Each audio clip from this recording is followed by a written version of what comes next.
Ханымдар, каналыма қош келдіңіздер. Бүгін сіздерді мезет жүрген әжімге соққы беретін керемет, әжімге ботекс эффект беретін нәтижелі масканы үй жағдайында жасап көрсететін боламын. Соңына дейін видеоны көріңіздер, сіздерге пайдалы болатынына сенімдімін.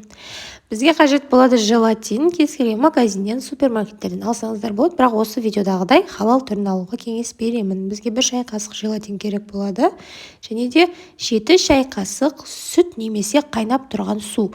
Негізі сүтпен жасасаңыздар жақсырақ болады. Менде сүт болмады, сондықтан 7 шай қасық қайнап тұрған су құйып араластырып, бетін жауып 1 сағатқа қалдырдым. Сол кезде біздің желатиніміз қататын болады.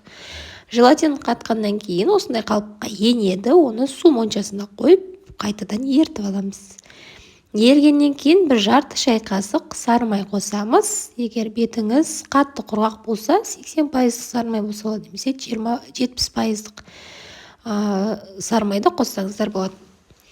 И осы жерде егер нәтижесі одан да жақсырақ болған қаласаңыздар, жарты шай қасық крахмал қосып жіберсеңіздер болады.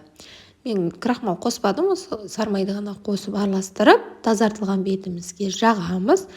15-20 минут күтеміз. Осы маскамыз бетте кебеді. Одан кейін астынан қарай пленка сияқты алып тастаймыз. Бұл масканы аптада 1 реттен 1 ай курспен жасаңыздар. 1 жасағаннан нәтиже керемет болады. Артынан крем жағып қойыңыздар. Бұл маскаға өте көптеген ханымдардың отзывтары келген. Әжімге расымен де жұмыс жасайтыны дәлелденген, сондықтан сіздер де бұл масканы міндетті түрде істеп көріңіздер. Сіздердің сүйікті маскаларыңыз болатынына сенімдімін. Каналға тіркеліп қойыңыздар, лайк басып, комментарий